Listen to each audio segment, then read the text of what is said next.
దేవునికి మహిమ కలుగును గాక. హల్లెలూయా, హల్లెలూయా. ముందుగా దేవాది దేవునికి కోట్లాది కృతజ్ఞతాస్తుతులు, మహిమ ఘనత ప్రభావాలు చెల్లించుకొనుచున్నాను.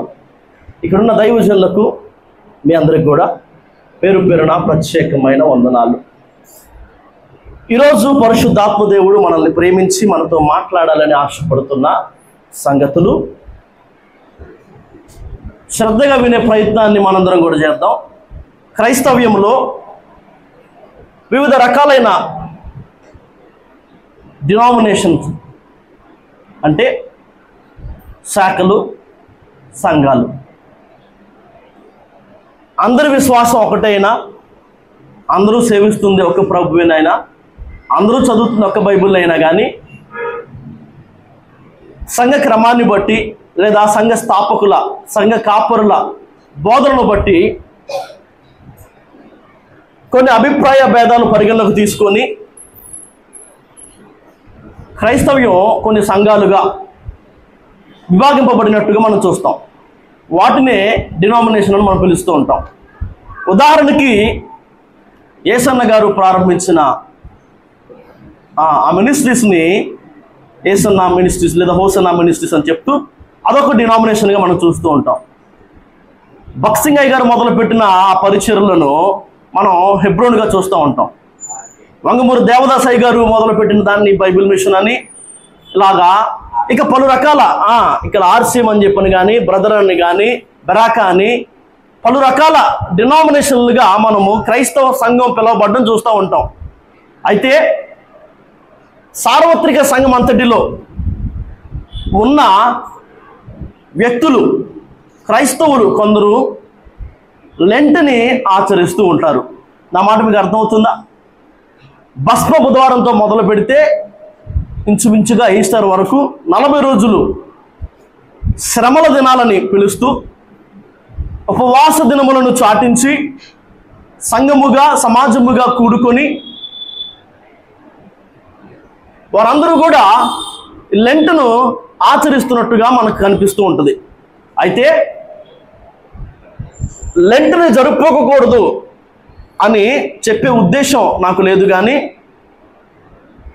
ఆచారంగా, అలవాటుగా ఏదో ఈ 40 రోజులు ఒక కీడు పండుగలుగా, ఈ 40 రోజులు ఎలాంటి శుభకార్యాలు మన ఇళ్లలో జరగడానికి వీల్లేదన్నట్టుగా, ఈ 40 రోజులు మన సహోదరులు వేరే మతాలను అనుసరించే వాళ్ళు చేస్తున్నట్టుగా యేసు బాలలు దీక్షలు పొందడాన్ని లేదా పలు రకాల ఆచార సంబంధమైన కార్యక్రమాలు లెంట్ పేరుతో చేయడాన్ని ఖచ్చితంగా అయితే మేము సమర్థించట్లేదు. కానీ మనం నవంబర్ 1 నుంచి డిసెంబర్ 10 వరకు 40 రోజులు మనోహరములైన పండుగలుగా, శుద్ధీకరించబడినట్లుగా, మనల్ని మనం దిద్దుకున్నట్లుగా, సిద్ధపాటులోనికి మనందరూ సంఘం కూడా అందరూ కూడా వచ్చేట్టుగా 40 రోజులు మనం ఎలాగైతే ప్రతిష్ఠించుకొని ఉపవాసాన్ని ఆచరిస్తున్నామో సంవత్సరాంతమున, కొందరు వేరే వేరే తారీఖులో చేస్తారు.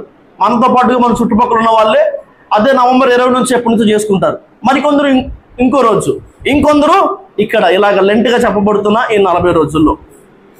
అయితే ఉపవాసాన్ని ఆచరించడానికి కానీ, శుద్ధీకరించుకోవడానికి కానీ, సిద్ధపడడానికి కానీ, దిద్దుకోవడానికి కానీ వ్యతిరేకంగా మేము మాట్లాడలేదు. కానీ ఒక ఆచారంగా ఇవి కీడు పండుగల్లాగా ఈ 40 రోజులు మనం ఏం చేయడం మంచిది కాదన్నట్టుగా, ఏ పని తలపెట్టడం సరైనది కాదన్నట్టుగా దీక్షలు పొందడం లేదా పలు రకాల ఇతరమైన కార్యక్రమాలు చేయడాన్ని సమర్థించుకోవట్లేదు. కానీ ఎందుకని మనం ఈ మాటలను వింటున్నాము లేదా ఈరోజు వీటి గురించి మనం మాట్లాడుకుంటున్నామంటే కనుక, లెంట్ని ఆచరిస్తున్న చాలామంది ఈ 40 రోజుల కూడికలకు వారు పెట్టుకునే పేరేంటాయంటే సిలువ ధ్యానములు. అంతేనా?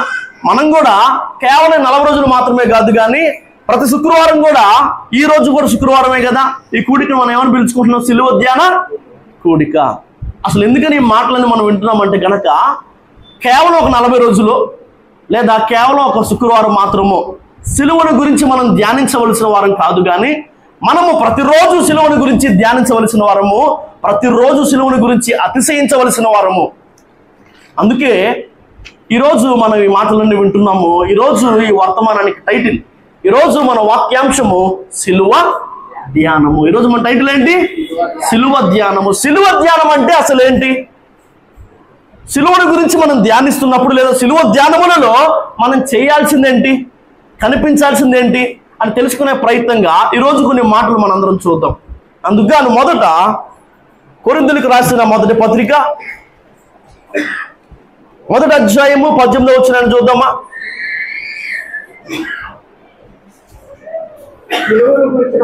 సిలువను గూర్చిన వార్త నశించుచున్న వారికి వెర్రితనము గాని రక్షింపబడుచున్న మనకు దేవుని శక్తి.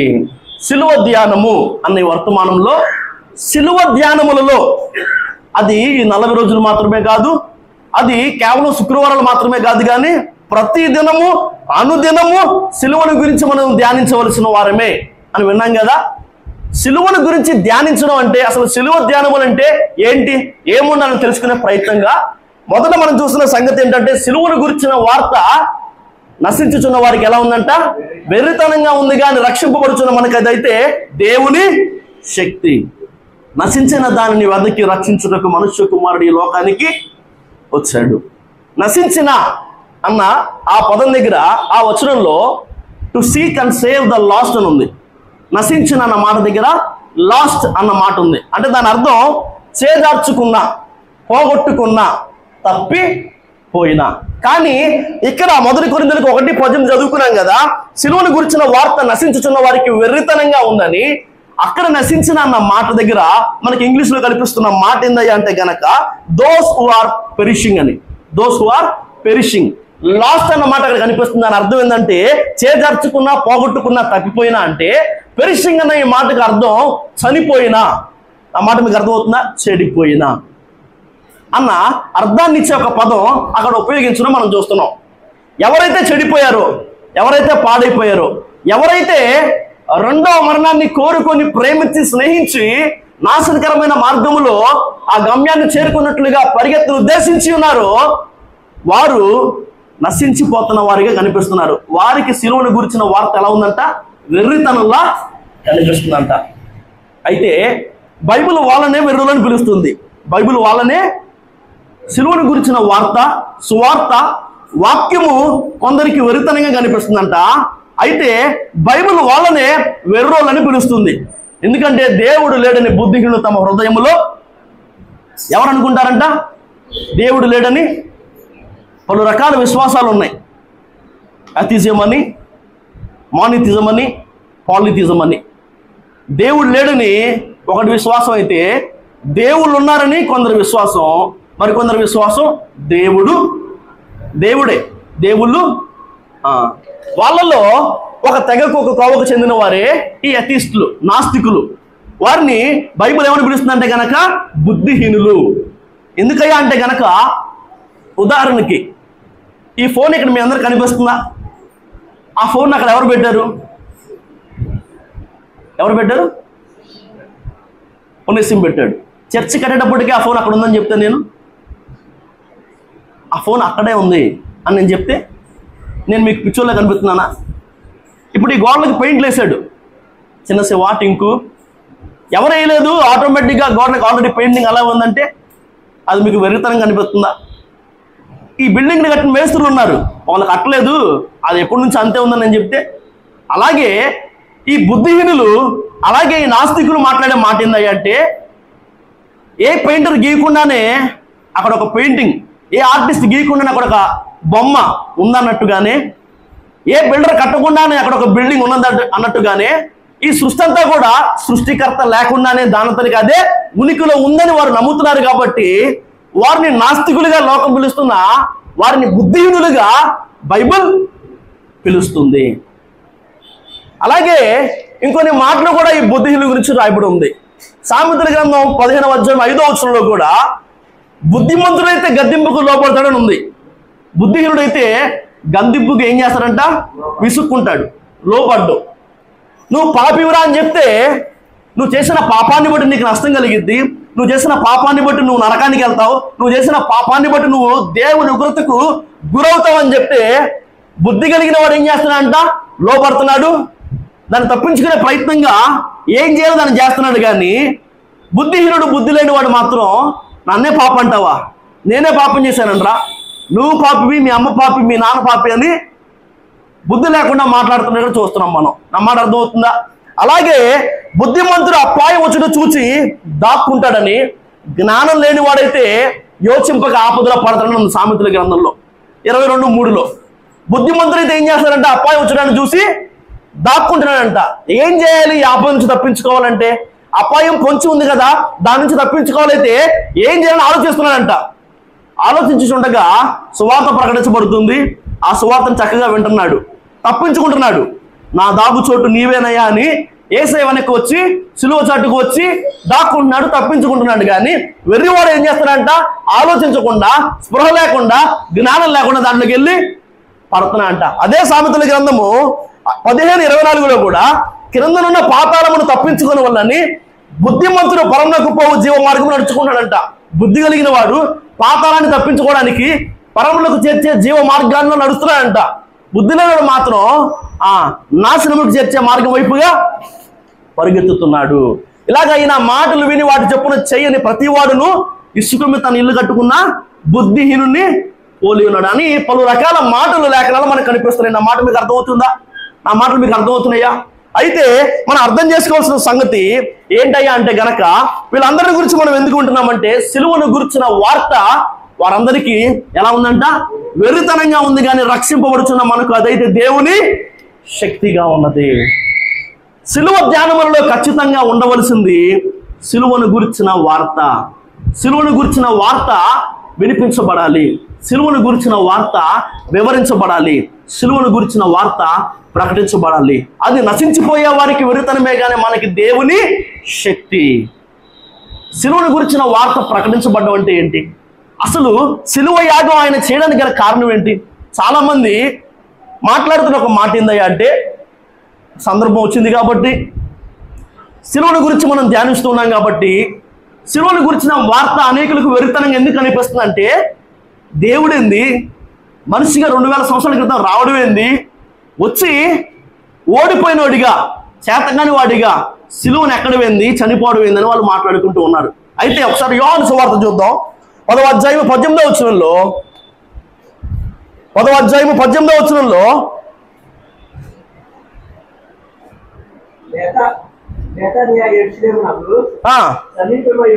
10:18 ఎవడును నా ప్రాణమును తీసుకొనడు, నా అంతటా నేనే దాన్ని పెట్టుచున్నాను, దాన్ని పెట్టుటకు నాకు అధికారము కలదు, దాన్ని తిరిగి తీసుకున్నటకు నాకు అధికారము కలదు. ఎవడు నా ప్రాణాన్ని తీసుకోవట్లేదు, నా అంతటా నేనే నా ప్రాణాన్ని పెడుతున్నాను, దాన్ని పెట్టడానికి తిరిగి తీసుకోవడానికి నాకు అధికారము కలదు.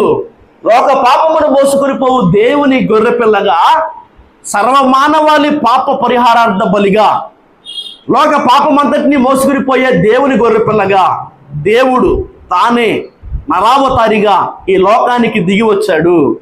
2000 సంవత్సరాల క్రితం మాత్రమే యేసుక్రీస్తు ప్రభుల వారు ఉనికిలో లేడు. ఆయన ఆది నుంచి ఉన్నవాడు, ఆదియు అంతుమై ఉన్నవాడు. నా మాట అర్థమవుతుందా? చాలా మందికి అర్థం కాని ఒక ప్రశ్న, కేవలం 2000 సంవత్సరాల క్రితం మాత్రమే యేసయ్య వచ్చాడు అంటే, 2000 సంవత్సరాల క్రితం మాత్రమే యేసయ్య మనిషిగా లోకానికి దిగి వచ్చాడు. కానీ వేల సంవత్సరాలు, లక్షల సంవత్సరాల క్రితం కూడా, ఆది నుంచి కూడా ఆయన ఉన్నవాడు, ఆయన ఉనికిలో ఉన్నవాడు. నా మాట మీకు అర్థమవుతుందా? 2000 సంవత్సరాల క్రితం ఆయన మనిషిగా ఈ లోకానికి దిగి వచ్చాడు.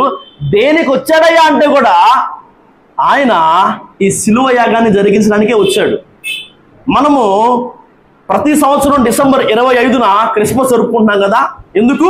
క్రీస్తు ఈ లోకమునకు వచ్చినందుకు, క్రీస్తుగా ఆయన పుట్టినందుకు. అయితే ఆ తర్వాత మనకి దగ్గరగా మార్చి ఏప్రిల్ మాసంలో మనం జరుపుకుంటున్నాం ఏంటంటే అది ఈస్టర్. ఈస్టర్ కూడా మనం జరుపుకుంటున్నాము. క్రిస్మస్ రోజు నువ్వు ఎంత సంతోషంగా ఉంటావో అంతకు మించి ఈస్టర్ రోజు కూడా నువ్వు సంతోషంగా ఉండాలి. ఎందుకో తెలుసా? ఆయన ఈ లోకానికి వచ్చిందే మరణించడానికి, సిలువలో బలి అవ్వడానికి.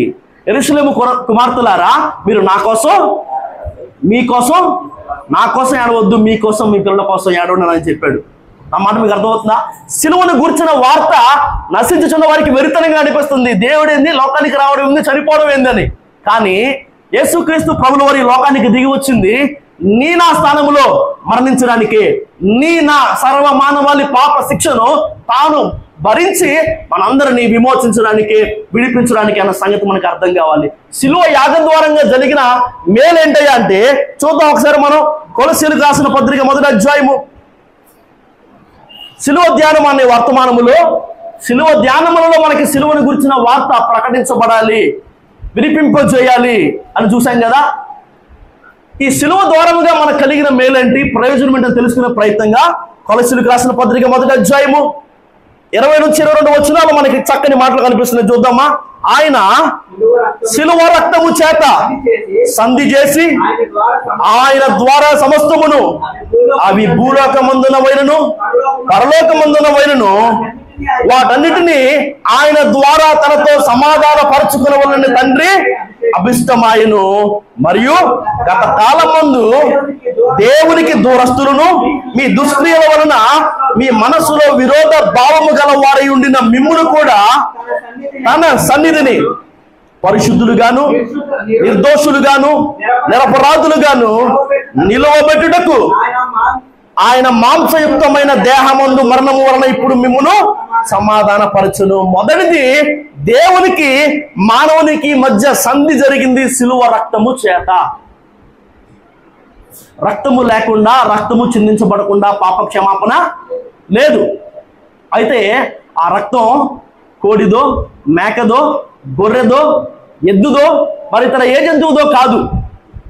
చాలా సందర్భాల్లో కూడా వేదాల్లో ఈ సంగతి ఉందని చాలా మంది మాట్లాడుతుంటారు కదా. సర్వలోక పాప పరిహారార్థం రక్త ప్రోక్షణం అవశ్యం, తద్రక్తం పరమాత్మైన పుణ్యదాన బలియాగం. ఈ మాటలు పరిగణలోకి తీసుకుని చాలా మందిని దాన్ని ఆలోచించలేకుండానే, ఒక్క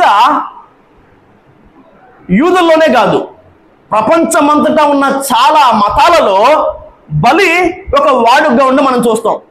మీరు ఎప్పుడైనా చూసారా? ఒక భారతదేశంలో కాదు, పలు రకాల దేశాల్లో అడవుల్లో కూడా బలి మనకు కనిపిస్తూ ఉంటుంది. కొందరు కోళ్లను, మేకలను, పలు రకాల పొట్టేళ్లను, ఇంకొందరు అయితే ఏ పాపం లేని రక్తం కావాలని చెప్పి మాట్లాడుతున్నారు కాబట్టి, పసిపిల్లలు అయితే పాపం ఉండదు కాబట్టి వాళ్ళని బలిద్దామని బుద్ధిహీనంగా ఆలోచించేవారు కొందరు ఉంటే, కన్యకల్లో ఏ పాపం ఉండదు కాబట్టి వాళ్ళని బలిద్దామని ఆలోచించేవారు మరి కొందరు ఉంటారు. అయితే మనుషుల, పాపం కలిగిన మనుషుల లేదా పాపాన్ని కడగలేని పశువుల, పక్షుల రక్తం కాదు కానీ పరిశుద్ధుడైన యేసు రక్తము ఆ శిలువలో కార్చబడ్డాన్ని బట్టి దేవునికి నీకు మధ్య సంధి కుదిరింది. మాట అర్థమవుతుందా? శిలువను గురించిన వార్త ప్రకటించబడ్డము, శిలువను గురించిన వార్త వినడము, అది మనకి శక్తి, దేవుని శక్తి. శిలువ యాగం ద్వారంగా జరిగింది ఏంటంటే అంటే మనిషికి దేవునికి సంధి కుదిరింది. కింద అక్కడ మాటలో మనకు కనిపిస్తుంది, గత కాలం ముందు మనం ఎలా ఉన్నామంటే దేవునికి దూరస్తులంగా ఉంటే అక్కడ తన సన్నిధిని పరిశుద్ధులుగాను, నిర్దోషులుగాను, నిరపరాధులుగాను నిలవబెట్టుటకు ఆయన మాంసయుక్తమైన దేహమందు మరణం వలన ఇప్పుడు సమాధాన పరచబడును. సంధి కుదిరింది. పాపులముగా, దోషులముగా, అపరాధులముగా ఉన్న మనము ఎలా తీర్చబడ్డామంట? ఆయన సన్నిధిలో నిలబడినట్లుగా పరిశుద్ధులముగా, నీతిమంతులముగా, నిరపరాధులముగా మార్చబడి ఆయన దగ్గరికి మనం వచ్చేసాము. దేవునికి మనిషికి మధ్య సంధి కుదిరింది. దేవునికి మనిషికి మధ్య ఉన్న దూరం అంతా తొలగిపోయింది శిలువ యాగము ద్వారముగా. అందుకే అది మనకు దేవుని శక్తి. అది వినని వారు లేదా దాన్ని వెరితనంగా ఎంచుతున్న వారు దేవునికి ఇంకా దూరంగానే ఉన్నారు. దేవునికి వారికి మధ్య ఉన్న ఆ వివాదం అంతే ఉంది. కానీ మనకైతే దేవునికి మధ్య, మనకి మధ్య సంధి కుదిరింది. దేవునికి మనకి మధ్య దూరం అంతా తొలగిపోయింది. అయితే శిలువను గురించిన వార్త ప్రకటించబడాలి. శిలువ ధ్యానాలను చూసామా?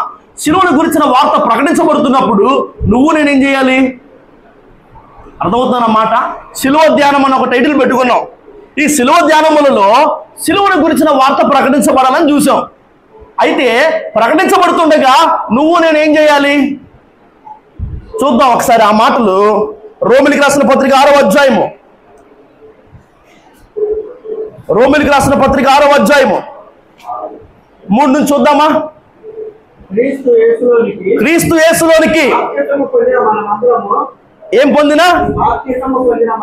బాప్తిసం పొందిన మనందరం కూడా ఆయన మరణములోనికి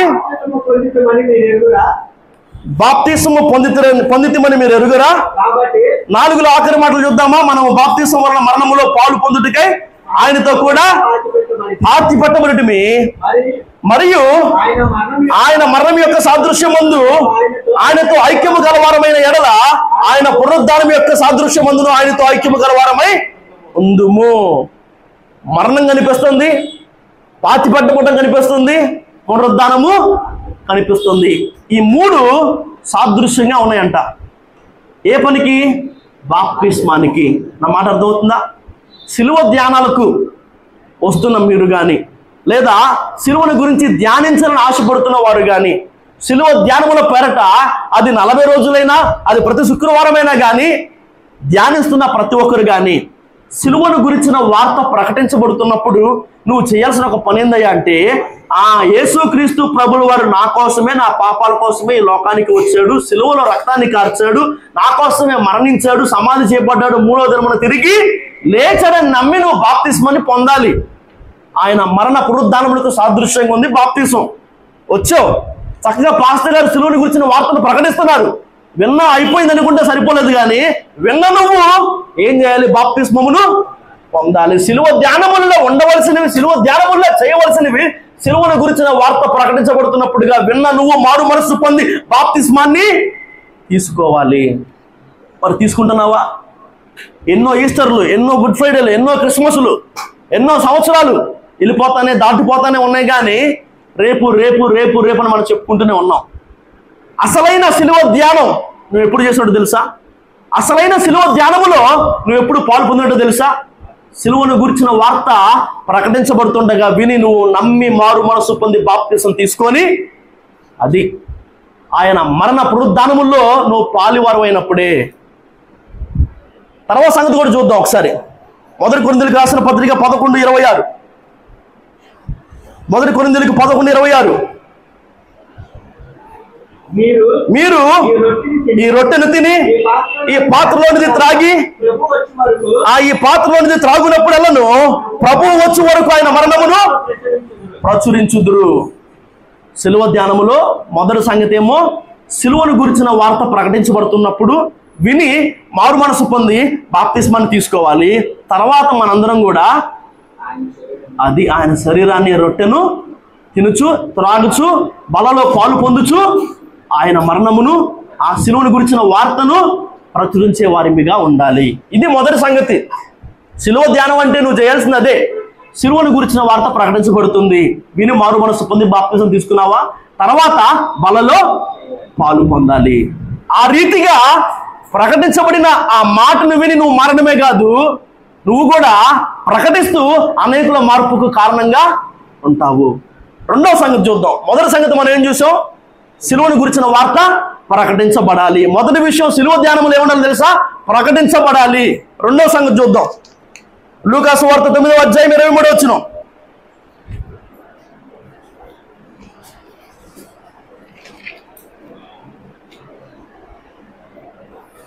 మరియు ఎవడైనా నన్ను వెంబడింపగోరని ఎడల తన్ను తాను ఉపేక్షించుకొని ప్రతిదినము తన సిలువను ఎత్తుకుని నన్ను వెంబడింపవలను. మొదటిది ప్రకటించబడాలైతే కనుక, రెండవది ఓకే వెంబడించాలనుకో లేదా నేర్చుకోవాలనుకో. రెండోది ఏంటి? నేర్చుకోవాలి. ఏం నేర్చుకోవాలంటే కనుక సిలువను ఎత్తుకుని నడవడం నేర్చుకోవాలి. ఎవడైనా నన్ను వెంబడింపగోరని ఎడల తన్ను తాను ఏం చేయాలి? ఉపేక్షించుకొని సిలువను ఎత్తుకుని నన్ను వెంబడించాలి. తన్ను తాను ఉపేక్షించుకోవడం అంటే ఏంటి? చాలా సందర్భాల్లో ప్రత్యేకంగా ఉపవాస దినాల్లో మనం ఈ సంగతుల గురించి మాట్లాడుకుంటూ ఉన్నాం. సెల్ఫ్ డినయల్, తన్ను తాను ఉపేక్షించుకోవడం ఉపవాసం ద్వారంగా మనం నేర్చుకుంటాము అని. అది ఎలాగయ్యా అంటే, శరీరానికి కావాల్సిన అవసరమైన ఆహారాన్ని శరీరం నాకు ఆకలేస్తుందని అడుగుతున్నా కానీ దానికి ఇవ్వకుండా శరీరానికి నో చెప్పడం, తన్ను తాను ఉపేక్షించుకోవడం, సెల్ఫ్ డినయల్ని ఉపవాసం ద్వారంగా మనం ఏం చేస్తున్నాం? అలవాటు చేసుకుంటున్నాము. అయితే ఇక్కడ రాయబడిన మాట ఏంటంటే కనుక, ఎవడైనా నన్ను వెంబడింపగోరిన ఎడల వాడు ఏం చేయాలి? తన సిలువను ఎత్తుకొని ప్రతి దినము, రోజు 40 రోజులే కాదు, శుక్రవారాలే కాదు, ప్రతిదినము తన సిలువను ఏం చేయాలి? ఎత్తుకోవాలి. దాని అర్థం సిలువను ఎత్తుకోవడం అంటే ఏంటి? సిలువను ఎత్తుకొని నడవడం అంటే ఏంటి అంటే గనక తన్ను తాను ఉపేక్షించడం అతడు నేర్చుకోవలసిన వాడిగా ఉన్నాడు. గలతీయులకు రాసిన పత్రిక 2వ అధ్యాయము 20వ వచనంలో, గలతీయులకు 2వ అధ్యాయం 20వ వచనంలో, మధ్యవర్తి ఒకని 2:20, 26, నేను క్రీస్తుతో కూడా సిలువ వేయబడి ఉన్నాను. ఇక నువ్వు జీవించు వాడను నేను కాను, క్రీస్తే నా యందు జీవించుచున్నాడు. సిలువను ఎత్తుకోవడం, నువ్వు కూడా సిలువను మోయడం అంటే ఏందయ్యా అంటే, ఇక నువ్వు జీవించేది నేను కాదు కానీ క్రీస్తే నా యందు, పాతవన్నీ గతించిపోవాలి, సమస్తము క్రొత్తవై నువ్వు క్రీస్తును వెంబడించేదానవుగా, క్రీస్తును వెంబడించేవాడుగా నువ్వు మారిపోవాలి. సిలువను గురించిన వార్త ప్రకటించబడుతున్నప్పుడు విని బాప్తిస్మం పొంది సంఘంలో చేర్చబడ్డ నువ్వు బలలో పాలు పొందుతూ ఆయన మరణాన్ని చివరి వరకు ప్రచురించేదానివిగా, ప్రకటించేవాడివిగా ఉండడం ఒక వంతు అయితే గనక, రెండవది ఈ సిలువ ధ్యానముల్లో నువ్వు సిలువనెత్తుకుని నడవడం నేర్చుకోవాలి. సిలువనెత్తుకుని నడవడం అంటే ఏంటంటే తను తాను ఉపేక్షించుకోవడం అలవాటు చేసుకోవాలి. నీ సొంత ఇష్టాలన్నీ పోవాలి, పాతోడు చచ్చిపోవాలి. చూద్దాం ఒకసారి గలతీయులకు రాసిన పత్రిక 5:24లో కూడా మనకు మాట కనిపిస్తుంది. గలతీయులకు రాసిన పత్రిక 5:24, క్రీస్తు యేసు సంబంధులు శరీరమును దాని ఇచ్చలతో దురాశలతోనూ సిలువ వేసి ఉన్నారు.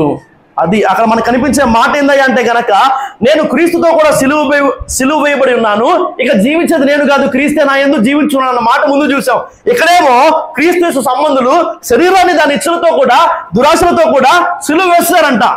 అంటే వారు ఇంకా శరీరానుసారంగా ప్రవర్తించరు, ఆత్మానుసారంగానే ప్రవర్తిస్తారు. వారు ఇంకా పాత ప్రాచీన స్వభావాన్ని అనుసరించి నడుచుకోరు, క్రీస్తు యేసును పోలే వారు నడుచుకుంటారు. అది సిలువనెత్తుకొని నడవడము, తను తాను ఉపేక్షించుకోవడము. సిలువనెత్తుకొని నడవడం అంటే ఇంకో మాట కూడా ఉంది. ఫిలిప్పీయులకు రాసిన పత్రిక 2వ అధ్యాయం 8వ వచనంలో, 2వ అధ్యాయం 8వ వచనంలో, మరియు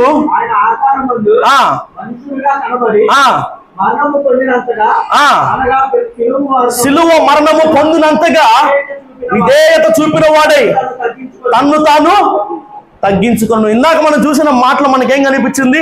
ఎవడైనా నన్ను వెంబడింపు కోరిన ఎడలా తన్ను తాను ఏం చేయాలి? ఉపేక్షించుకోవాలి. సిలువను ఎత్తుకుని నడవడం నేర్చుకోవడం అంటే తన్ను తాను ఉపేక్షించుకోవడం. నీ శరీరం ఏవేవో అడిగిద్ది, అవి కావాలని, ఇది కావాలని, ఎక్కడికి వెళ్ళాలని, అక్కడికి వెళ్ళాలని, అది మాట్లాడి, ఇది మాట్లాడి, ఇది చూడు, అది చూడని, దానికి నో చెప్పడం సిలువ ధ్యానములో నేర్చుకోవాలి. తర్వాత తన్ను తాను తగ్గించుకోవడం, నిన్ను తగ్గించుకొని దేవుణ్ణి హెచ్చించడం, దేవుని మాటకు విధేయత చూపడం. నీ మనసు ఒకటి చెప్పిద్ది, కానీ నువ్వేం నేర్చుకోవాలి? సిలువ ధ్యానముల ద్వారముగా నువ్వు తగ్గించుకొని దేవుణ్ణి గొప్ప చేయడం, దేవుణ్ణి హెచ్చించడం, ఆయన చిత్తానికి లోబడడం. తను తాను తగ్గించుకోవడం అంటే గనక విధేయత చూపించడం. అది దాన్ని నువ్వు నేర్చుకోవాలి. మొదటిది ప్రకటించబడాలని చూసాం, రెండవది నేర్చుకొని నడవాలని చూసాం, మూడవది కూడా చూద్దాం. హెబ్రీయులకు రాసిన పత్రిక 6వ అధ్యాయము, హెబ్రీయులకు రాసిన పత్రిక 6వ అధ్యాయము 4 నుంచి 6 వచనాలు చూద్దాం. ఒకసారి వెలిగింపబడి పరలోక సంబంధమైన వరమును రుచి చూచి పరిశుద్ధాత్మలో పాలివారై దేవుని దివ్య వాక్యమును రాబో యుగ సంబంధమైన శక్తుల ప్రభావమును అనుభవించిన తరువాత తప్పిపోయిన వారు తమ విషయములో దేవుని కుమారుని మరలా ఏం చేస్తారంట? సిలువ వేయచ్చు బాహటముగా ఆయనను అవమాన పరచుచున్నారు. చిన్న కుమారుడు, నానా నా ఆస్తి నాకు ఇచ్చేసాయి, నేను ఎక్కడి నుంచో దూరంగా వెళ్ళిపోతాను, ఎందుకంటే లీగల్గా ఈ ఆస్తి సగం నాది సగం అన్నదని చెప్పి తన ఆస్తిలో బాగానే తీసుకున్నాడు, దూరంగా వెళ్ళిపోయాడు. తనకు కావాల్సినట్టుగా దుర్వ్యాపారము వలన ఉన్న ఆస్తి అంతా పోగొట్టుకున్నాడు.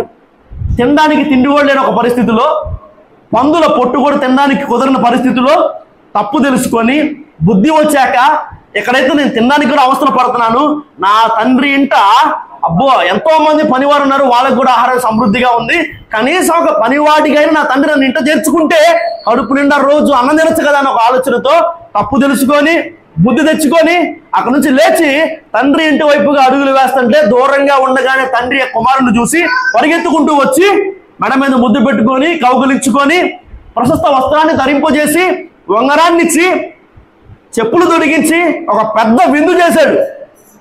చక్కగా చిన్న కుమారుని ఇంట్లో చేర్చుకున్నాడు. ఆ కుమారుణ్ణే మనం ఏమని పిలుస్తాం? తప్పిపోయిన కుమారుడు. అయితే ఇంత జరిగిన తర్వాత కూడా విందంతా అయిపోయిన తర్వాత పొద్దున్నే మళ్ళీ సేమ్ డైలాగ్ నువ్వు నాన్నకేసావు అనుకో, నాన్న మిగిలిన ఆస్తిలో సగభాగం నాకు ఇస్తే నేను వెళ్ళిపోతాను అన్న మాట నువ్వు మళ్ళీ మాట్లాడితే ఎలా ఉండిద్ది? అలాగే ఇక్కడ రావిడిన మాటల్లో కూడా ఒకసారి వెలిగింపబడి పరలోక సంబంధమైన వరములను రుచి చూచి పరిశుద్ధాత్మలో పాలివారై దేవుని దివ్య వాక్యమును రాబో యుగ సంబంధమైన శక్తుల ప్రభావమును అనుభవించిన తరువాత కూడా తప్పిపోతే వాళ్ళందరూ ఏం చేస్తారంట? యేసును మళ్ళీ రెండోసారి సిలువ వేస్తాను. సిలువ ధ్యానములలో ఉండవలసినవి, చేయవలసినవి, జరగవలసినవి ఏంటంటే సిలువను గురించిన వార్త ప్రకటించబడాలి.